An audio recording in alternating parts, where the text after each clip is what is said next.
Oke, selamat malam teman-teman sahabat YouTube, member-member Signal semua dimanapun berada, baik di Indo, di luar ya, banyak teman-teman Mas Bro yang di mana-mana.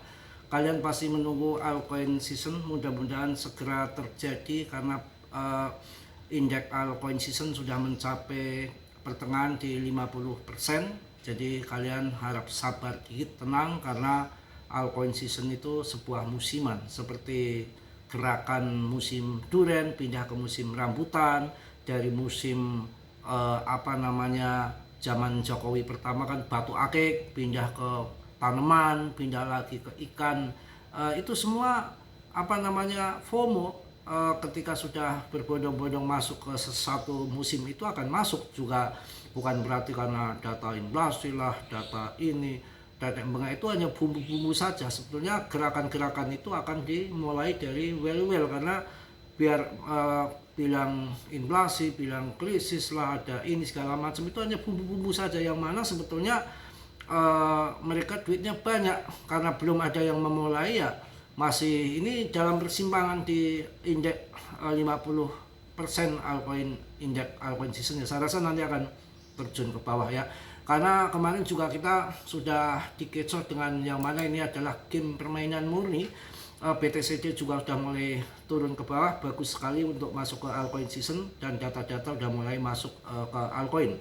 Dengan diam-diam ada yang borong Solana, XRP, kalian masuk yang bagus-bagus. Dan ini data-data juga yang kenapa pasar kripto turun hari ini, tanggal 30 Juni ini berita yang terbaru.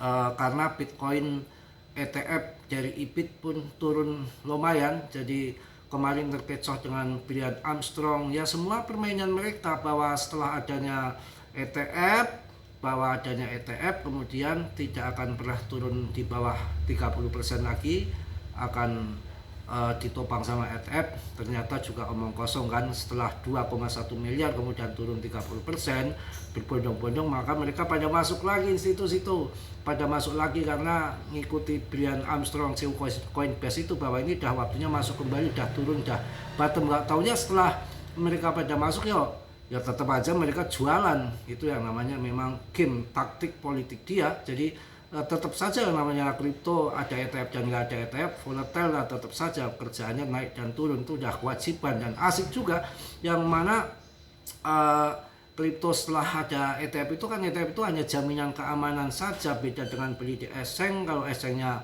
bangkrut, bubar kayak kemarin di Hotbit ya, kita aset kita Bitcoin hilang, itu aja sebetulnya. Kalau masalah volatile kayaknya belum hilang, naik turun memang itu udah basicnya kripto ya. Pasar kripto kembali mencetak warna merah pada hari Senin ini 30 Juni tahun 2026 dengan Bitcoin ya bertahan di kisaran 59,110 di bawah $60.000, merosot hampir 32% sejak awal tahun. Indeks Fear and Greed berada di angka zona ekstrim fear yang mengindikasikan kepanikan meluas di kalangan investor retail maupun institusional yang senang well masuk murah. Jadi well itu strateginya si BlackRock itu, sejak adanya ETF itu kita di cekoki uang, cekoki duit, harga di bawah 500 juta di ETF kan genjot naik ke atas lagi 700 juta, pasti kan TP hajar uang lagi sama BlackRock, masuk 1 miliar pada TP kan, hajar lagi sama BlackRock 1,3 miliar, tembus, masih tembus 1,3 miliar ya. Yang TP di harga 1 miliar kan masuk lagi di 1,3, hajar lagi 1,7 miliar ya. Mereka yang udah jual yang 1,3 miliar masuk lagi di 1,7 miliar karena naik lagi, hajar lagi 2,1 miliar. Sekarang 2,1 miliar, disitulah mentok BlackRock mulai TP. Hasil dari dia ngepam dari sebelum 1 miliar, kemudian makin banyak masuk, kapitalisasi atau MC-nya makin besar, naik. BlackRock dan kawan-kawan sudah mulai TP bertahap gitu. Jadi pertama modal dulu, mereka jualan, dia serok, biar ngepam lagi, mereka jualan, serok. Yang tadinya jual di bawah 1 miliar akan masuk di atas 1 miliar, yang masuk di 1 miliar nanti akan masuk lagi di 2,1 miliar. Itu permainannya seperti itu. Nah, sekarang sudah turun, mudah-mudahan pindah ke altcoin season dengan segera ya. penutupan kuartal kedua tahun 2026 ini menjadi salah satu yang paling berat dalam sejarah pasar kripto modern. Rentetan arus keluar dana ETF, aksi jual institusional besar-besaran, dan ketidakpastian regulasi menciptakan tekanan berlapis yang membuat harga sulit pulih secara berkelanjutan. Tapi kita nggak usah melihat berita dengan sangat mencekam, nggak perlu juga. Mau pam mau nggak, besok mau dibikin pam gila-gilaan ya. Bukan nggak masalah ada perang, nggak ada masalah inflasi. Kalau dia uang masuk cerot ya pam itu aja. Itu bumbu-bumbu saja. Selat Hormuz lah, inflasi, data CPI, kebun sapi yang nggak sesuai dengan ekspektasi pasar, itu kan hanya untuk kambing hitam. Ketika BlackRock sudah mancing-mancing institusi masuk semua, kemudian dia mau TP, kan harus ada alasan yang jelas gitu ya. Bitcoin turun 32%, YTD. Apa yang terjadi? Harga Bitcoin pada 29 sampai 30 Juni 2026 bergerak di kisaran 59 ribuan dolar ya.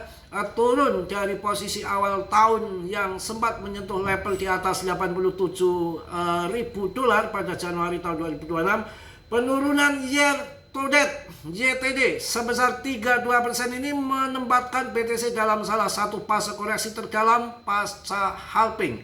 Jadi kita akan lihat di sini ETF ya, ETF Bitcoin alami outflow, keluar 1,79 miliar dolar dalam sepekan. Wow, mudah-mudahan pindah ke altcoin season. Jadi keluar itu kemana duitnya? Keluar kemana? Ya mereka jualan. Mereka jualan, duitnya dikantongin dulu, mudah-mudahan nanti masuk ke PP ya. Salah satu faktor tekanan terbesar pekan ini adalah arus keluar masif dari ETF Bitcoin Spot AS selama pekan 22 sampai tanggal 22 sampai 26 Juni tahun 2026. Total outflow mencapai 1,79 miliar dolar, menjadikan rekor kedua terbesar dalam sejarah produk ETF kripto AS sejak diluncurkan Januari tahun 2024. Mana mungkin ETF nggak turun. Sama aja yang di PTC juga lagi penjut, lagi bonyok ya. Yang mengejutkan, BlackRock IBIT menyumbang sekitar 73% dari total outflow tersebut atau sekitar 1,30 miliar dolar dalam satu pekan. Ini merupakan bagian dari tren penarikan yang sudah berlangsung selama 6 pekan berturut-turut dengan total arus keluar kumulatif sepanjang Juni tahun 2026 mencapai 4,06 miliar dolar, melampaui rekor sebelumnya 3,56 miliar yang terjadi pada Februari tahun 2026. Artinya BlackRock makan. Dia kan sudah berjuang di ETF-an, habis BTC, harga di bawah 500 juta. Pang di pam 700 juta, naik pada TP toh, BlackRock rugi dulu. Tambah modal, pam lagi 700 juta. Kalian retail pada TP, di pam lagi 1 miliar pada TP, di pam lagi 1,3 miliar, dan seterusnya sampai 2,1 miliar. Setelah yang jual-jual di bawah 1 miliar karena udah cuan, karena belinya lebih murah lagi, di pam ke atas otomatis FOMO membeli lagi di atas. Sudah beli di harga 500 juta, jual di harga 1 miliar, cuan banyak, masuk lagi di 2 miliar, mampus. Itu kayak gitu, uang yang sudah cuan bisa disikat lagi sama mereka. Gitu ya, harus pinter-pinter. Fear and greed-nya indeks di 17. Artinya investor pada tatut. Saat takut gini saatnya kita masuk ya.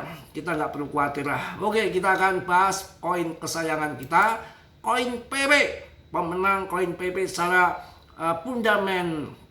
Dilihat daripada market cap-nya masih lumayan gede, dilihat dari holdernya naik terus ya, 17,26 triliun dolar, 17,6 triliun IDR-nya, MC-nya. Jadi pemegangnya udah 564. Saya rasa koin ini akan jadi idola lah. Kita harus yakin saja, nggak mungkin turun terus. Nanti waktunya pam juga pam, dan BTCD-nya sudah mulai turun, artinya akan bergerak pindah ke altcoin. Itu aja mungkin tuh sore ini, malam ini ya.